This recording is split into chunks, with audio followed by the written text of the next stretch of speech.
pues solo cree ordenanzas, primero el bautismo y después la cena. Hay que recordar que la expresión Santa Cena no aparece en la Biblia y realmente no conviene a veces usarla de una manera muy prolífica, abundante, porque confunde. Hay personas que toman la cena del Señor y creen que por tomar la cena del Señor ya van a salir más santificados, más purificados. Hay que recordar que sin fe es imposible agradar a Dios. Es la fe en Cristo, es la práctica de la palabra de Dios la que realmente puede traer bendición a la vida de la persona. El acto público de obediencia al Señor del bautismo es el primero. Luego viene la cena del Señor, que también es un acto público de obediencia al Señor. Por eso primero hay que obedecer en el paso del bautizo y después sí participar en la cena del Señor.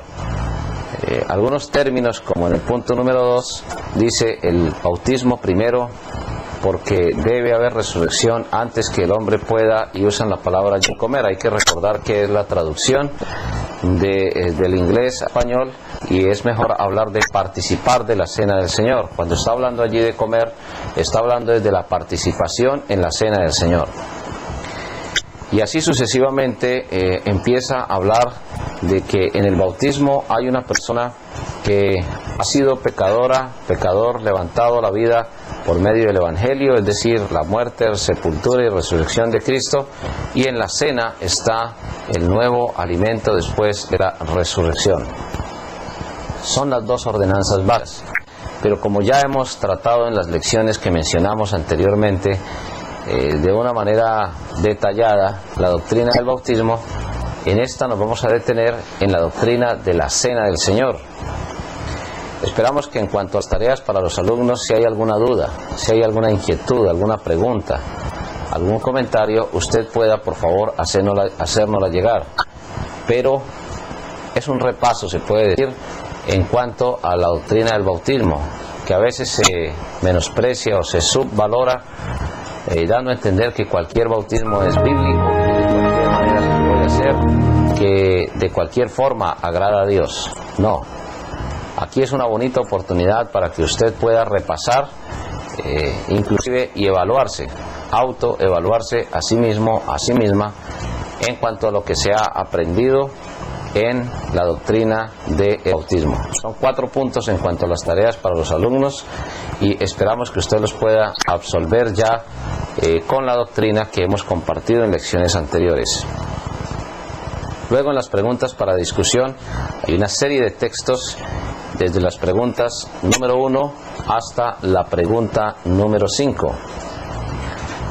La pregunta número 6 es la que nos llama la atención para detenernos, porque muchas personas hablan de participar en la cena del Señor, y hablan de participar tomando algunos contextos bíblicos, aplicándolos a veces de una manera acertada a unos y otros de una manera equivocada. ¿Pueden los bautistas, hablando de una iglesia del Señor Jesucristo, verdadera iglesia, porque no todo bautista ha preservado la sana doctrina, dice, puede tomar, y aquí la expresión Santa Cena, recordemos que no es conveniente usarla, es mejor usar el término cena del Señor, o mesa del Señor, o partimiento del pan, que son los términos bíblicos que se usan. Usted puede buscar en una concordancia estos términos y verificar, comprobar lo que estamos diciendo. Si en algún momento usted piensa que existe alguna equivocación, o de pronto nos hemos equivocado en algo porque no tenemos hoy, en esta época, el don de ciencia. El don de ciencia terminó con los apóstoles. Ellos tenían un conocimiento inmediato, preciso, completo. Hoy tenemos que estudiar la palabra de Dios, y a veces cometemos errores en las exposiciones de la enseñanza doctrinal. Si usted identifica alguno, pues es importante que usted nos lo haga saber, o alguna inquietud o duda, para poder absolverla con la claridad que presenta la palabra de Dios. Siempre afirmamos que buscamos al máximo de trazarla de una manera correcta, de una buena manera. Ahora, dice aquí el estudio mejor, ¿pueden los bautistas tomar la cena con metodistas, presbiterianos, católicos romanos, judíos o mormones? Y el texto que se nos cita está en 1 Corintios 11, 18 al 20. 1 Corintios 11, 18 al 20 dice la palabra del Señor. Pues en primer lugar, cuando os reunís como iglesia, oigo que hay entre vosotros divisiones y en parte lo creo. Apreciados hermanos y hermanas en el Señor Jesucristo, es muy claro que lo que estamos aquí notando que dice la palabra de Dios es que la iglesia de Corinto se reunía solo como iglesia local. No invitaban a otras personas. Muy seguramente en Corinto habían creyentes que no se hubieran unido a la iglesia del Señor. Otros podrían afirmar tentativamente y a veces hasta temerariamente que como era la única iglesia local que había, pues lógicamente solamente ellos se iban a congregar. Pero la enseñanza es certera. Como iglesia local, como cuerpo local, visible, autónomo, en ningún momento ellos debían participar con otro tipo de personas. Habían judíos que en ese momento vivían en la ciudad de Corinto, posiblemente creyentes en Cristo. Lo más posible es que sí, el Evangelio del Señor estaba siendo predicado de una manera profusa, no solamente por el ministerio del apóstol Pablo, sino otros creyentes, como encontramos allá en el libro de Hechos de los Apóstoles. Ellos también participaron intensamente en la promoción del Evangelio en la ciudad de Corinto. Nosotros sabemos que hoy, en esta época, los metodistas no fueron empezados por Cristo, los presbiterianos tampoco, los católicos romanos menos, los judíos o los mormones ni hablar, porque sabemos que son entidades, organizaciones, eso sí, religiosas, y que posiblemente haya entre ellos algunas personas que se hayan arrepentido y creído en el Señor Jesucristo, pero no son una verdadera iglesia del Señor Jesús. Ni la empezó el Señor Jesús, no pueden trazar su origen desde Cristo hasta nuestros días, tienen prácticas diferentes a las que manda la palabra de Dios. Por eso, la cena del Señor debe ser tomada en una iglesia local y limitada, restringida, cerrada, solamente a los miembros en plena comunión, no tampoco a aquellos miembros que muy ocasionalmente aparecen en la iglesia y sin ninguna causa justificada dejan de congregarse, no ofrendan, no diezman pudiendo hacerlo, no participan en las tareas propias de la iglesia del Señor, en consecuencia no están en plena comunión con la iglesia. Inclusive hay personas miembros o miembros sido separados de la membresía de la iglesia del Señor. ¿De dónde sacamos esta afirmación que para algunos es bastante exagerada y a veces inclusive la califican de sectaria? Este texto de 1 Corintios 11, desde el verso número 18 en adelante hasta terminar en el verso número 34, está totalmente de acuerdo con el texto de Evangelio según Mateo en el capítulo número 26, donde se instituye la cena del Señor. Es Jesús mismo quien instituye la cena, y podemos ver allí en Mateo 26, desde el verso número 17, dice: el primer día de la fiesta de los panes sin levadura. Mateo 26, 17. Viniendo los discípulos a Jesús diciéndole: ¿dónde quieres que preparemos para que comas la Pascua? Recordemos que la Pascua era la fiesta que recordaba la salida de Egipto. El ángel de la muerte, cuando pasaba y veía los umbrales de las puertas untados o pintados con la sangre del cordero que representaba la sangre de Cristo, pasaba de largo, porque allí vivía un creyente. La Pascua fue ordenada por Dios para reforzar la memoria del pueblo de Israel. Y él dijo: id a la ciudad a cierto hombre, son palabras del Señor Jesucristo, y decidle: el Maestro dice, mi tiempo está cerca, en tu casa celebraré la Pascua con mis discípulos. Y los discípulos hicieron como Jesús les mandó y prepararon la Pascua. Cuando llegó la noche se sentó a la mesa con los 12, y mientras comían ¿qué? Mientras comían la Pascua, dijo: de cierto os digo que uno de vosotros me va a entregar. Y entristecidos en gran manera, comenzó cada uno de ellos a decirle: ¿soy yo, Señor? Entonces él respondiendo, dijo: el que mete la mano conmigo en el plato, ese me va a entregar. A la verdad el Hijo del Hombre va según está escrito de él. Mas hay de aquel hombre por quien el Hijo del Hombre es entregado. Bueno le fuera a ese hombre no haber nacido. Entonces respondiendo, Judas, el que le entregaba, dijo: soy yo, maestro. Le dijo: tú lo has dicho. Podemos entonces ver que hasta este momento solamente se había servido la Pascua. ¿Con quién estaba Jesús? Con su iglesia. Con su iglesia estaba en ese momento participando de la Pascua. De hecho, la iglesia estaba compuesta en ese momento por judíos también. Como judíos, ellos estaban cumpliendo la ley. Sabemos que Jesús cumplió la ley absolutamente toda, hasta en la más mínima parte, llegando hasta lo máximo del cumplimiento de la ley. Por eso aquí vemos a los judíos, que en ese momento eran parte de la iglesia del Señor Jesucristo, cumpliendo la ley. Pero inmediatamente después, ¿qué hace el Señor Jesús? Establece la cena. Una cosa es la Pascua, que recordaba la salida de Egipto, que estaba bajo el antiguo pacto, y otra cosa es la cena del Señor. Dice a partir del verso 26, y mientras comían, tomó Jesús el pan. ¿Cuál pan? El pan sin levadura. Hay que recordar que en la Pascua no solamente se usaba pan sin levadura, también se usaba las hierbas amargas para recordar el dolor de la esclavitud. También se recordaba la arcilla en cuanto a la dureza del trabajo en Egipto. Todos ellos símbolo de la esclavitud del pecado, porque la peor esclavitud que hay es la esclavitud del pecado.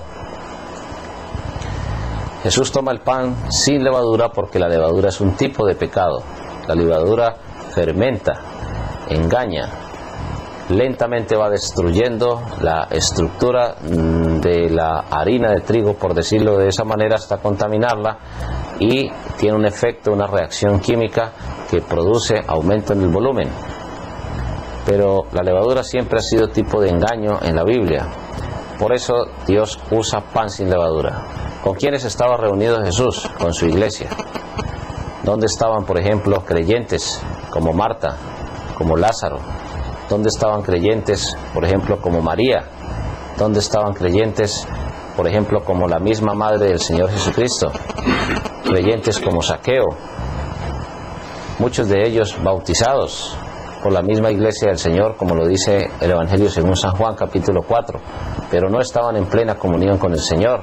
Y si no estaban en plena comunión con el Señor, entonces lo que está diciendo aquí la Biblia es que Jesús establece la cena de Él, la cena del Señor, con su iglesia, con los que estaban en plena comunión con Él. Hay suficientes pruebas de que Judas realmente en ese momento sale. Si nosotros vamos al Evangelio según San Juan, en el capítulo número 13, vamos entonces a encontrar allí en el Evangelio según San Juan, capítulo número 13, donde también se habla de la Pascua. Juan capítulo número 13, puede usted leer desde el verso número 21.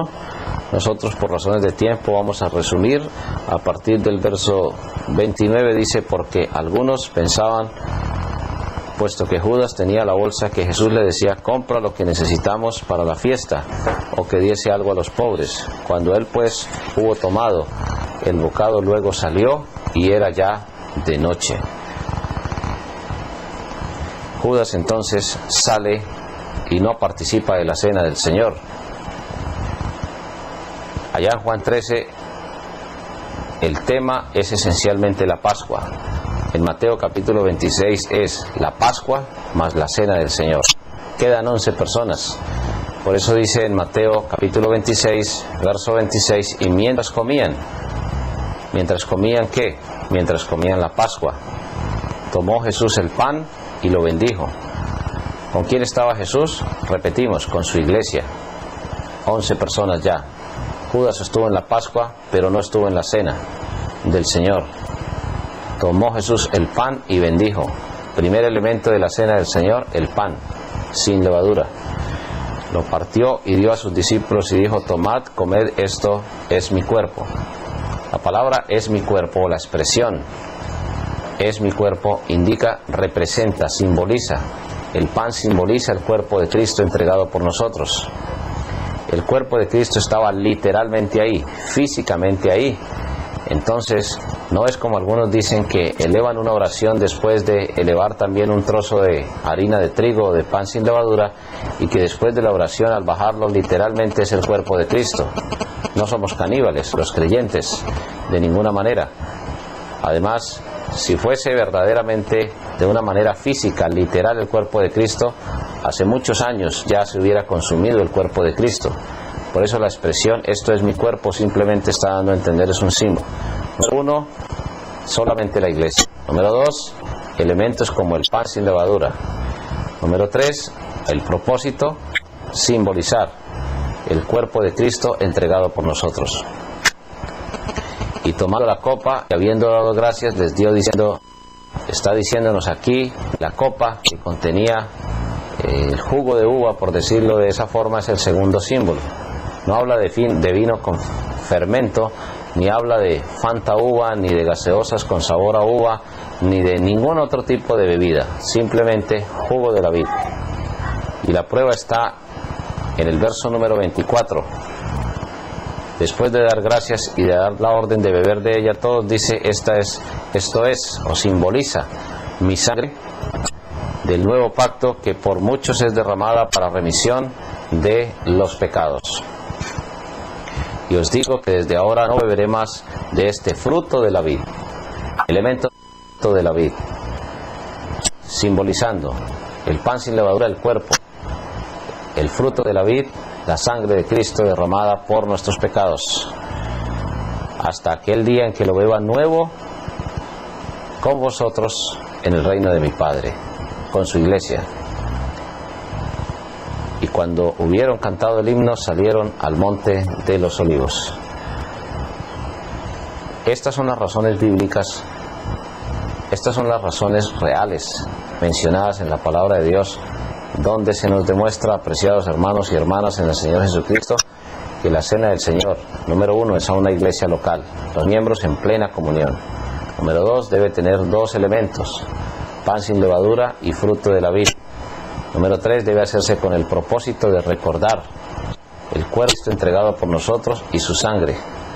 Número 4, se debe tener en cuenta, mis apreciados hermanos y hermanas, que es simplemente un anticipo, es un cuadro pictórico de lo que el Señor servirá allá en el cielo, en las bodas del Cordero, cuando estemos con Él, porque esa es su promesa. Por ahora la iglesia solamente es la novia. Cuando un novio se va, por ejemplo, a un viaje donde se va a demorar un tiempo prudencial, pues deja a su novia su fotografía para que se acuerde, para que tenga en cierto momento la intención de recordarle y de tener un recuerdo grato mientras regresa. Algo similar sucede en la comparación que estamos usando con la iglesia. Por ahora la iglesia es la novia mientras esté aquí en la tierra, pero cuando participamos de la cena del Señor y lo hacemos con los requisitos básicos que Él menciona, simplemente lo que estamos haciendo es representando lo que Cristo hará en la iglesia, con la iglesia mejor, allá en la gloria eterna, porque se casará con ella una vez y para siempre y regresará a gobernar como Él lo ha determinado y profetizado en su palabra. Todos estos requisitos son mencionados en la palabra de Dios, y es la cena del Señor, es Él quien invita a la mesa, no es la iglesia, es el Señor el que invita a la mesa, y si Él invita, nosotros no tenemos ningún tipo de autoridad para cambiar esos requisitos. Simplemente debemos darle gracias al Señor que Él nos permita participar en su cena y que sea Él quien nos dé esa maravillosa oportunidad también de poder compartir con Él la mesa, hasta que algún día, cuando Él nos llame a su presencia, podamos estar allá en el cielo con el Señor, participando de las bodas del Cordero. Habrán invitados, eso sí, muchos salvos de muchas generaciones estarán allá. De ahí la importancia de participar de ser miembro de una iglesia del Señor, porque Dios siempre bendice la fidelidad. Y una de las formas de manifestar esa fidelidad al Señor es a través de la participación en la cena del Señor. Este es un pasaje donde usted posiblemente encontrará preguntas, inquietudes, comentarios. Por favor, háganoslo saber, porque esta es una de las doctrinas que la iglesia más debe cuidar. A veces hay líderes que después de cierto tiempo se desvían, y con el propósito de aumentar la membresía en la iglesia, entonces empiezan lentamente a abrir la puerta, por decirlo así, entre comillas, y empiezan a participar en la cena del Señor con miembros de otras congregaciones, denominaciones, con personas que a veces ni siquiera se han bautizado. Es una forma de violentar, por decirlo así, de esa manera, los principios bíblicos. Una iglesia empieza a desviarse con la cena del Señor, después fácilmente se desvía con el bautismo, después fácilmente se desvía con otro tipo de doctrinas. Queremos enfatizar esto de una manera muy decidida, porque no existe una razón válida para desviarse de la sana doctrina. Con el argumento de que se necesita aumentar la membresía, llenar los locales, no se puede cambiar la doctrina, no se debe mejor cambiar la doctrina. Si un líder intenta cambiar este tipo de doctrinas, pues sencillamente deberá ser amonestado, prevenido por la misma iglesia del Señor, para que la iglesia tome la decisión entonces de que la persona se corrija. No es el predicador, no es el pastor, no es el misionero el que tiene toda la autoridad. Cuando un misionero, un pastor, cuando un líder, maestro, maestra de escuela dominical cambia este tipo de doctrinas, pues con mucho amor, con mucha consideración, con mucho respeto, debe ser llamado por la iglesia para que entre en la práctica mejor de continuar con la sana doctrina. Si persiste en enseñar cosas que son erróneas, la iglesia entonces deberá seguir el proceso que menciona y separarlo allí de la membresía de la iglesia. Eso sí, siempre teniendo en cuenta que la disciplina debe ser la disciplina del amor. Hay que cumplir el proceso, darle un tiempo a la persona, ilustrarle, explicarle a la luz de la palabra de Dios. Pero bajo ninguna circunstancia se justifica que una iglesia busque crecer negociando la doctrina. Dios nunca ha negociado sus principios. Su iglesia siempre ha permanecido con los mismos principios de una vez y para siempre, y no hay razón para cambiarlos. Es el Señor. Por eso es muy importante regresar a 1 Corintios capítulo 11, donde se nos dice a partir del verso número 23, porque yo recibí del Señor lo que también os he enseñado, que el Señor Jesús, la noche que fue entregado, tomó pan, y habiendo dado gracias lo partió y dijo: tomad, comed, esto es mi cuerpo. Otra vez habla de la representación, porque no enseña Jesús aquí a cultivar el canibalismo, no, lo que está enseñando Jesús es a simbolizar su cuerpo. Y sigue diciendo que por vosotros es partido, haced esto en memoria de mí. El propósito final, último, es recordar. Cuando el propósito se cambia, entonces se toma la cena del Señor indignamente, porque sigue diciendo ahí: asimismo tomó también la copa después de haber cenado, diciendo, en el verso número 25, esta copa es el nuevo pacto en mi sangre, haced esto todas las veces que la bebiereis en memoria de mí. Refuerza, reafirma, puntualiza que el propósito es en memoria de Él, recordar su cuerpo y recordar su sangre entregada por nosotros, para anunciar su muerte. La muerte del Señor anunciáis hasta que Él venga. Verso número 26, así pues todas las veces que comiereis este pan y bebiereis esta copa, la muerte del Señor anunciáis hasta que Él venga. De manera que cualquiera que comiere este pan o bebiere esta copa del Señor indignamente será culpado del cuerpo y de la sangre del Señor. Cuando no se toma en memoria de su cuerpo y de su sangre, anunciando la muerte del Señor, pues sencillamente se está cambiando el motivo. La expresión indignamente es un adverbio que indica el cambio de la motivación. No debe ser otra la motivación que recordar la muerte o de anunciar la muerte a través de recordar su cuerpo entregado por nosotros y su sangre también derramada por nosotros. Apreciados hermanos y hermanas en el Señor Jesús, siempre se dan unos momentos antes para que la persona confiese, para que confesemos nuestros pecados delante de Dios, nos pongamos de acuerdo con algún hermano, con alguna hermana y tengamos en cuenta que el propósito no es otro que el de recordar, que el de reforzar la memoria. Ese es el propósito último de la iglesia, que la iglesia debe enfatizar en cuanto a la cena del Señor. Los otros propósitos son absolutamente secundarios. En Corinto, cuando tomaban la cena, inmediatamente después hacían fiestas de compañerismo. Pues esas fiestas de compañerismo a veces se convertían simplemente en que los que tenían más dinero consumían más alimentos, los que tenían menos dinero consumían menos alimentos. Y a veces se menospreciaban unos a otros. La cena del Señor se había convertido simplemente en una fiesta de compañerismo donde había discriminación, donde se menospreciaban unos a otros. Hermanos y hermanas, eso a veces inclusive causó hasta la misma muerte, porque hay pecados que Dios castiga con la muerte física. Y este es un caso como el que se menciona aquí, verso número 28, por tanto, pruébese cada uno a sí mismo y coma así del pan y beba de la copa. Porque el que come y bebe indignamente, vuelve otra vez a usar el adverbio, donde se cambia la acción del verbo. Tomarla dignamente es recordando su cuerpo, su sangre entregado por nosotros y anunciando su muerte. Después de habernos examinado. Eso significa haber confesado nuestros pecados delante de Dios y tener una plena comunión con el Señor y con la iglesia. Porque el que come y bebe indignamente sin discernir el cuerpo del Señor, es decir, sin recordar. La palabra discernir significa separar. ¿Separar qué? Separar en ese momento los pensamientos. Los pensamientos deben estar en ese momento dedicados 100% de corazón a recordar el cuerpo del Señor. Y sigue diciendo que juicio come y bebe para sí, por lo cual hay muchos enfermos y debilitados entre vosotros y muchos duermen.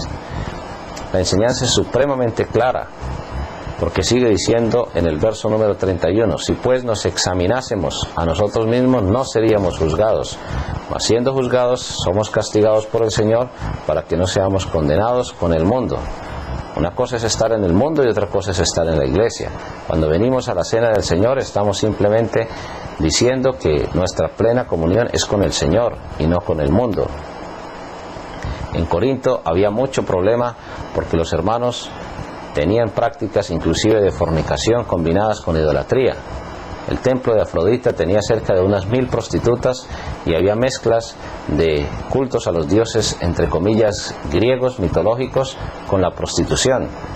Y habían hermanos que participaban en algunas prácticas e inclusive tenían también la costumbre de tener la cena del Señor en el mismo nivel que ese tipo de prácticas del paganismo, de la idolatría y de la destrucción. Por eso, apreciados hermanos, hermanas, queremos puntualizar aquí que en el verso 33 se nos afirma, así que hermanos míos, está diciendo el apóstol Pablo, cuando os reunís a comer, esperaos unos a otros. Y está hablando de la cena del Señor. Si alguno tuviere hambre, y está hablando ahora del compañerismo, coma en su casa, para que no os reunáis para juicio. Las demás cosas las pondré en orden cuando yo fuere, le dice el apóstol a la iglesia del Señor. Había desorden en la cena del Señor. Se había cambiado el propósito. Se había confundido con el compañerismo. Había menosprecio. Se tomaba la cena del Señor como algo muy secundario, como algo muy ligero. No se recordaba el cuerpo del Señor. No se recordaba su sangre preciosa. No se anunciaba su muerte. Y fuera de eso, pues los corazones de las personas estaban sin confesar delante de Dios los pecados que se habían cometido. Así, apreciados hermanos, hermanas en nuestro Señor Jesucristo, es de gran importancia para todos nosotros reconocer que la Iglesia del Señor debe sujetarse simplemente a las doctrinas que se mencionan con relación a los requisitos de la Cena del Señor. Por eso no tomamos la Cena del Señor, o una Iglesia del Señor Jesucristo no toma la Cena del Señor si no es bajo estos parámetros que nos menciona el Señor aquí en su palabra. De lo contrario, pues sencillamente estaremos cayendo en prácticas que son totalmente alejadas de la voluntad de Dios. Inclusive, si hay iglesias de nuestro compañerismo muy cerca de nosotros, pero son iglesias locales, independientes, cada iglesia tiene la autoridad de servir la Cena del Señor. Cada iglesia tiene también la responsabilidad de invitar a sus miembros, eso sí, haciéndolo bajo la autoridad del Señor, porque es el Señor el que invita. Cada cuánto se debe tomar la cena, cada vez que la iglesia lo decida. En Jerusalén se tomaba cada primer día de la semana, lo hacían cotidianamente. No siempre fue así, en Tesalónica no fue así, en Corinto no fue así. Las iglesias de las provincias de Galacia, por ejemplo, no se menciona ni siquiera, de tal manera que si una iglesia decide hacerlo cada primer día de la semana, pues lo puede hacer. Pero si una iglesia decide hacerlo cada vez que haya bautizos, también lo puede hacer. No está violando ni violentando el principio, porque podríamos entrar en discusiones muy largas y sin llegar a entendimientos claros. La Pascua, nosotros sabemos que era una de las fiestas anuales y inmediatamente después de la Pascua se instituyó la Cena del Señor. Por eso, aunque nuestras iglesias hermanas estén muy cerca de nosotros, cada miembro debe participar en su iglesia local, donde asiste, donde ofrenda, donde diezma, donde comparte el compañerismo, donde cultiva el testimonio. Hay iglesias que tienen la costumbre de invitar a otras personas a tomar la Cena del Señor sin tener en cuenta ni su testimonio, ni su compañerismo, ni su comunión. No es realmente una doctrina, o mejor, no es una práctica autorizada por el Señor esa. Donde mejor conocen el testimonio de uno es primero en la familia y segundo en su iglesia, porque se sabe si realmente la persona se está congregando, se sabe si realmente la persona está en cierta comunión con Dios o no. Es la única forma de hacerlo. Por eso no es que la Cena del Señor se convierta en un control excesivo, ni mal entendido, ni mal manejado. No, simplemente que la Iglesia del Señor en plena comunión es la que es llamada a participar de la ordenanza que Dios ha dejado en su palabra, como tiene que ver con la Cena del Señor. Por eso en el verso número 7, o mejor, en el verso no, sino en la pregunta número 7, dice que la comunión cerrada está de acuerdo con la Escritura. Claro que sí, y ahí lo dice claramente. En 1 Corintios capítulo 5, en el verso número 11, se menciona ahí uno de los textos más conocidos. Más bien os escribí que no os juntéis, y está hablando de comunión como iglesia, con ninguno que llamándose hermano fuere fornicario, o avaro, o idólatra, o maldiciente, o borracho, o ladrón, con el tal ni aun comáis. Esa expresión comer tiene que ver con la participación en la Cena del Señor. Un creyente en Cristo se ha ido alejando, nos hemos ido alejando del pecado, alejando de la fornicación, de la avaricia, de la idolatría. El creyente en Cristo no peca cada día más, el creyente en Cristo peca cada día menos, porque claramente lo dice en Filipenses 1, el que comenzó en vosotros la buena obra la perfeccionará hasta el día de Jesucristo. Claro, hay momentos de carnalidad y hay momentos en que el creyente se debilita por la falta de alimentación de la palabra de Dios, por la falta de fe, en fin, muchos factores que menciona la palabra del Señor. Pero Cuando una persona actúa cada día practicando más y más y más su pecado, pues la iglesia deberá tomar la decisión, como en este caso, de un hombre que vivía maritalmente, o convivía mejor maritalmente, con su madrastra, y era un acto de fornicación públicamente conocido. La fornicación tiene que ver con la práctica continua de las relaciones sexuales fuera del matrimonio que traen perjuicio. El adulterio es referido por el Señor como una caída, pero cuando esa caída se vuelve continua, práctica, se vuelve sistemática, entonces se convierte en una fornicación, del griego pornei, que significa relación sexual fuera del matrimonio de carácter perjudicial.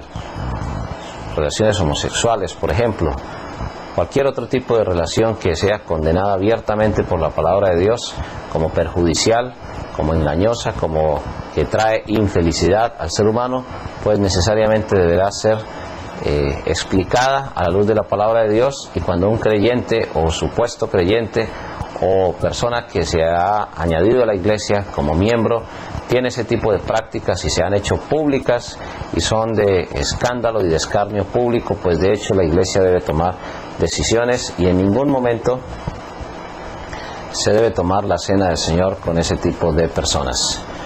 Al finalizar se nos dice que se restringe, hay una pregunta, o se restringe la salvación, el bautismo, la membresía, la amistad.